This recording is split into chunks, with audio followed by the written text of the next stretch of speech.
Dear students, आज की development biology की क्लास में हम फर्टिलाइजेशन एरर्स के बारे में पढ़ेंगे। Errors in fertilisation. Errors in fertilisation topic ये कहता है कि नॉर्मल फर्टिलाइजेशन में एक मेल प्रोन्यूक्लियस एक फीमेल प्रोन्यूक्लियस को फर्टिलाइज करता है और एक जाइगोट बनता है।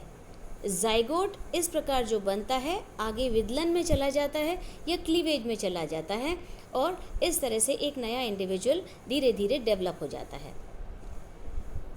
इस प्रोसेस ऑफ फर्टिलाइजेशन के अंदर कुछ ऐसे इवेंट्स हो जाते हैं जिसके द्वारा फर्टिलाइजेशन कामयाब नहीं हो पाता, तब हम इसे एरर्स इन फर्टिलाइजेशन कहते हैं, जिनके कारण बहुत सारे हो सकते हैं। कुछ कारणों को आज हम स्टडी करते हैं। इनमें से जो पहला कारण है वो oocyte जब प्रॉपरली फर्टिलाइज नहीं होती। वैसे हम जानते हैं कि एक सिंगल फीमेल प्रोन्यूक्लियस के अंदर अगर 23 पेयर्स ऑफ क्रोमोसोम्स होते हैं, इस प्रकार की oocyte फर्टिलाइज नहीं होती, तब वो विदलन के लिए चली जाती है, तो विदलन भी नहीं होने पाता, क्योंकि उसके लिए भी 46 क्रोमोसोम्स तो होने ही चाहिए जो फर्टिलाइजेशन के बाद ही होते हैं। एज अ रिजल्ट फर्टिलाइजेशन नहीं होता। दूसरा कारण, oocyte के अंदर 3 न्यूक्लियाई या 3 प्रोन्यूक्लियाई हैं। नाउ इस प्रकार की जो oocyte है, इसमें 46 क्रोमोसोम्स की जगह 69 क्रोमोसोम्स हो जाते हैं। अगेन, क्योंकि ये एक unwanted number of chromosome effect है, तो जो आगे विदलन होएगा वो प्रॉपरली नहीं हो पाएगा, क्योंकि फर्टिलाइजेशन भी इम्प्रॉपर हो गया, क्योंकि यहाँ पे oocyte जो 2 स्पर्म द्वारा फर्टिलाइज हो गई है, अब इसमें एरर आ जाता है और doubling of chromosomes has already taken place, तो क्लीवेज एरर्स भी आ ही जाते हैं। As a result fertilisation nullify हो जाता है। तीसरा केस, जब oocyte इमेच्योर होती है, मतलब पूरी तरह से डेवलप नहीं की होती है। ऐसी oocyte छोटी छोटी फॉलिकल्स के रूप में होती हैं और पूरी तरह से मेच्योर नहीं हो पाती। एज अ रिजल्ट ये फर्टिलाइज करने के भी काम लायक नहीं होती। चौथा कारण, डेड सेल का होना, मतलब डेवलपमेंटल प्रोसेस के दौरान ये oocyte एक्चुअली मर चुकी होती है या टूट गई होती है, नष्ट की गई होती है, लेकिन फिजिकली ये वहाँ पे मौजूद रहती है, तो इसको हम कहते हैं such an oocyte becomes atretic. क्योंकि एक oocyte की रिजेम्बलेंस रहती है, फर्टिलाइजेशन तो हुआ नहीं होता है, देन अगेन वी से फर्टिलाइजेशन एरर आ जाता है। नेक्स्ट कारण है कि oocyte के अंदर पोलर बॉडी का होना। तो यहाँ पे 2 प्रोन्यूक्लियाई होती हैं, जबकि एक तो पोलर बॉडी होती है। ऐसे केस में oocyte का शेप भी गलत हो जाता है। इस तरह की oocyte भी, क्योंकि एबनॉर्मल नंबर ऑफ न्यूक्लियाई होती है इसके अंदर, ये भी फर्टिलाइजेशन के लिए प्रॉपर नहीं होती। दूसरा, छठा कारण है कि oocyte के अंदर सेल डिवीजन ठीक से नहीं हो पाता। ऐसी oocyte 2 सेल में डिवाइड हो जाती है। ये 2 सेल बाद में 3 सेल में डिवाइड हो जाती है और इनके अंदर न्यूक्लियाई ढंग से अरेंज नहीं हो पाती हैं। एज अ रिजल्ट इनके अंदर क्रोमोसोमल डिफेक्ट हो जाता है और ये एम्ब्रियो भी पूरी तरह से डेवलप होने के लायक नहीं होता। So this also causes error in fertilisation. Next कारण है इरेगुलर क्लीवेज। ऐसे केस के अंदर एम्ब्रियो 5 सेल में डिवाइड करता है।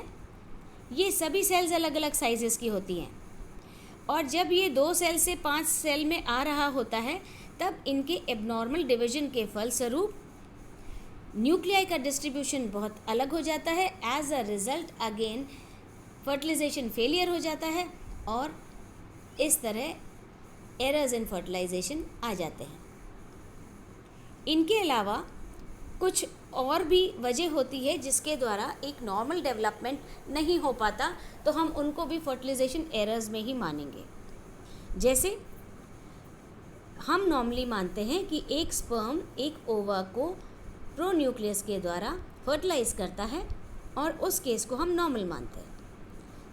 कई केस के अंदर एक की जगह एक से ज़्यादा स्पर्म जब एग को फ्यूज़ कर देते हैं तब हम उसको पॉलीस्पर्मी कहते हैं। और पॉलीस्पर्मी में स्पर्म्स आपस में कंपटीशंस में आ जाते हैं और इस प्रकार ये भी फर्टिलाइजेशन एरर्स को जन्म देती हैं। इस कंटेक्स्ट में एक टर्म है पॉलीएंड्री। ये जो पॉलीएंड्री है इसको ऐसे समझा सकते हैं कि जब दो से ज़्यादा मेल प्रोन्यूक्लियस फीमेल प्रोन्यूक्लियस के साथ अटैच हो जाती हैं तो उसको पॉलीएंड्री कहते हैं। पॉलीएंड्री मतलब जहाँ पे स्पर्म ज़्यादा होंगे और एग केवल एक होगा। Again this will give rise to a developmental defect. In fact fertilisation will not take place. दूसरी टर्म है पॉलीगैमी। वैसे पॉलीगैमी मैरिजेस को कहा जाता है और इस प्रकार की मैरिजेस इंडिविजुअल्स में होती है और ये दो प्रकार हो सकती है। पॉलीगाइनी भी हो सकती है। पॉलीगाइनी या पॉलीएंड्री ये दोनों रिलेट करते हैं कि कहाँ पे फीमेल ज़्यादा हैं या कहाँ पे मेल ज़्यादा हैं, और दोनों ही नॉर्मल नहीं मानी जाती।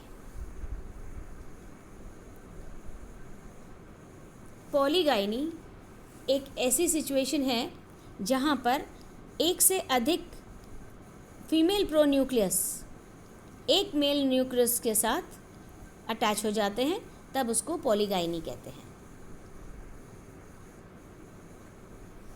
Then there is one term called androgenesis. Androgenesis भी एक तरह का सेमी सेक्सुअल रिप्रोडक्शन होता है जहाँ पे केवल मेल ही सोल कंट्रीब्यूटर होता है जेनेटिक मटेरियल का। तो मेल और फीमेल गैमीट मिलते ज़रूर हैं, लेकिन किसी कारण केवल मेल गैमीट का न्यूक्लियस ही काम देता है फर्टिलाइजेशन में। फीमेल गैमीट तो अपना कंट्रीब्यूशन दे ही नहीं पाती। और इसके भी दो तरह के कारण हो सकते हैं।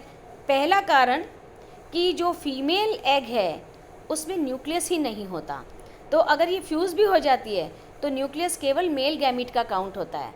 तो अब जो फर्टिलाइजेशन होएगा ऑब्वियसली एंड्रोजेनेसिस होएगा और इस प्रकार का भी पुअर फर्टिलाइजेशन कहलाता है।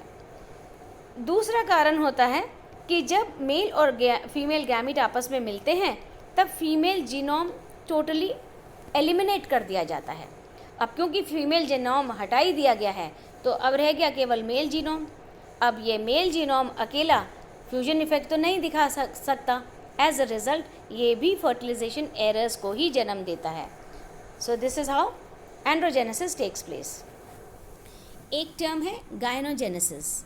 गायनोजेनेसिस में जो एग और स्पर्म आपस में संपर्क तो हो जाते हैं, लेकिन ये जो स्पर्म का न्यूक्लियस है ये एग के न्यूक्लियस के साथ अटैच नहीं हो पाता। मीन्स दोनों मेल और फीमेल प्रोन्यूक्लियस आपस में कांटेक्ट तो करते हैं लेकिन मिल नहीं पाते। दे ट्राई टू फ्यूज़ लेकिन मिलने नहीं पाते।